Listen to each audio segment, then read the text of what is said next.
Wow, breaking news. Trump administration is seriously considering Iran's offer for indirect nuclear talks while boosting military forces in the region to maintain both diplomatic and deterrent pressure.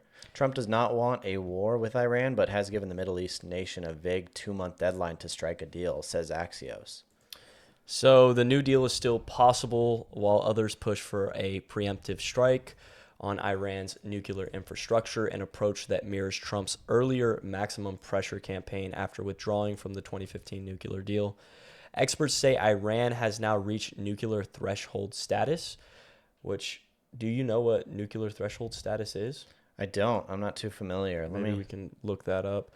Enriching uranium at levels dangerously close to weapons grade, Tehran maintains it has no intention to build a nuclear bomb, but has warned that any attack could force a change in policy, essentially pushing it into nuclear armament. Armament. What the fuck is that word? For now, Trump has not made a final decision, but as military assets stack up and diplomatic back channels reopen, the next few weeks may determine whether the region inches toward dialogue or destruction. I just sent you a video over here on Twitter. If you want to pull that up, Josiah, it talks a little bit about what's going on, and Trump actually makes a statement. Um, in the tweet, it says, bad things are going to happen to Iran. So definitely seems like something's around the corner. Iran is very high on my list of things to watch. And as you probably know, I sent them a letter just recently, and I said, you're going to have to make a decision one way or the other. And we're going to either have to talk and talk it out, or very bad things are going to happen to Iran. And I don't want that to happen. And I don't say this through strength or weakness. My big preference is we work it out with Iran.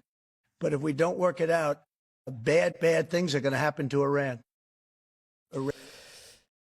Yeah, and that's what I'm thinking is there credible evidence that Iran is actively developing nuclear weapons, or is this a pretext increase for U.S. military presence in Iran? Yeah, that is usually what happens. These things are just all ploys to get bases back to the U.S., get bases to these other countries, especially ones that aren't westernized. It's typically how it goes. Now, the White House is still engaged in an internal debate between those who think that a deal is achievable and those who see talks as a waste of time um, and backstrikes on Iran's nuclear facilities. In the meantime, the Pentagon is engaged in a massive buildup of forces in the Middle East. If Trump decides the time is up, he will have a loaded gun at the ready, essentially. And then it says over the weekend, Trump received Iran's formal response to the letter he sent Supreme Leader Ali Khababa 3 weeks ago, a U.S. official said. While Trump proposed direct nuclear negotiations, the Iranians would agree only to indirect talks mediated by Oman. And Kyle, while I'm reading this through, if you want to pull up the Iran response written by ChatGPT, Yeah. I think that's pretty funny. The U.S. officials said the Trump administration thinks direct talks would have a higher chance of success, but it isn't ruling out the format the Iranians proposed and doesn't object to the Omanis serving as mediators between countries as the Gulf state has in the past. And while you're pulling up that response, I think it's interesting. The U.S. has 10 bases and 50,000 soldiers in the region. And they basically say if you're in a glass house, you shouldn't throw stones. That's what the commander of the Iranian Revolutionary Guards Corps told Iranian TV earlier this week. And then we have a funny response here that apparently the Iran wrote its response to Trump's bombing threat addressed to the UN using ChatGPT. All time low. I actually was texting somebody about this. Do you think it's like disrespect or do you think it's stupidity? You think they're trolling? I don't know. I've never known Iran to be a troll. I kind of feel like it is. It's If trolling? Yeah, if you click on the article so that we could show everyone. So at the very bottom, they have a ChatGPT hyperlink. Is that the one? Yeah, the ChatGPT hyperlink at the bottom that shows that they generated the response, or at least generated the source from ChatGPT, which I mean isn't unreasonable in today's world. Yeah. So there you have it for that article. I guess time will tell. I mean, how might Iran's allies and proxy groups respond to this heightened U.S. military presence? I guess we'll find out Do we have any video besides Trump? Is that pretty much it? Has Iran responded yet? Said anything? There was something, but it didn't look like. Let me see. Besides the obvious chat Submit GPT epidemic response. directives. There's this. Let me send this to you here.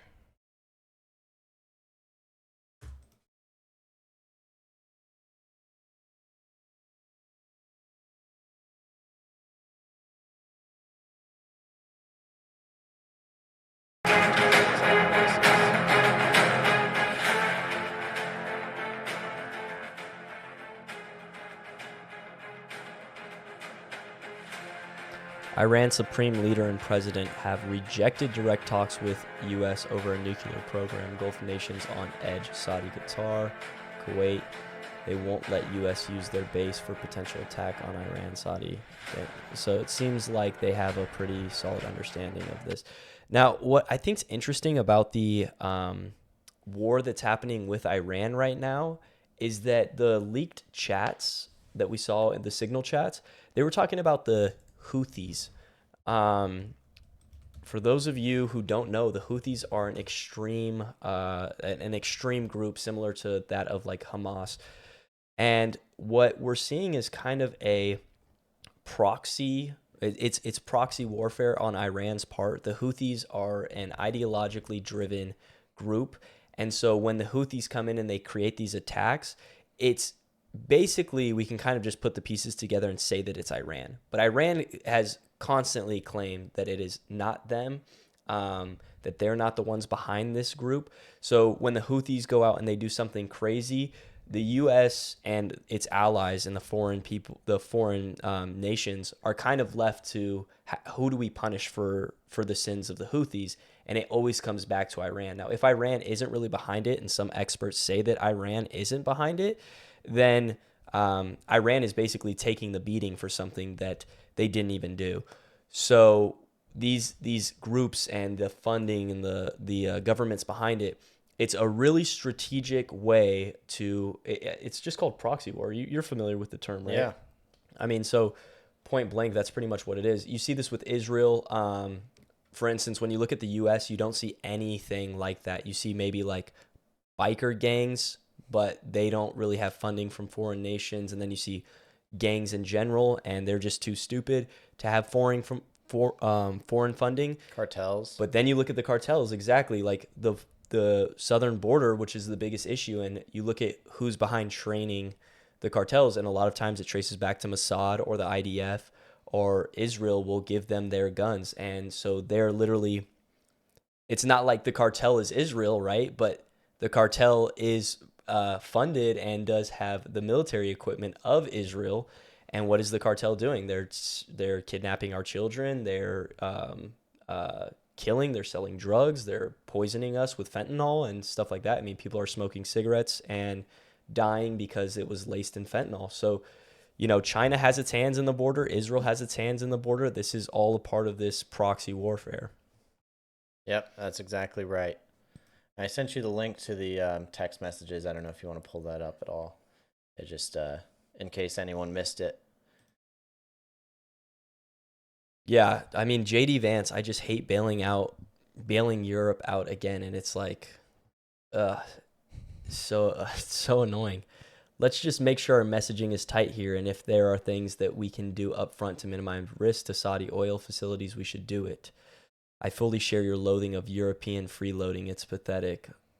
But Mike is correct. We're the only ones on the planet on our side of the ledger who can do this. Nobody else comes close. Question, this isn't really regarding the Houthis, I don't think. No. Good job, Pete. Yeah, so journalist just goes in, gets access to all of this, and essentially just, shows us everything going on. Big part of this, though, was the talking about the Houthis, wanting to get more information on them, wanting to figure out what this group is. As far as incompetence from the Trump administration, I feel like obviously letting a journalist is a major security breach. I don't know if that classifies as espionage, the fact that he went to the papers, but... Yeah, he's claiming that he has a bunch of other stuff that he hasn't posted, and he says that he wants to do a better job protecting our national secrets, and that's why he doesn't want to release them, which I think is pretty funny. Which is a wink, wink, I have blackmail on you. Yeah, kind wink, of. wink, yeah. All right, I think that covers everything with Trump and Iran.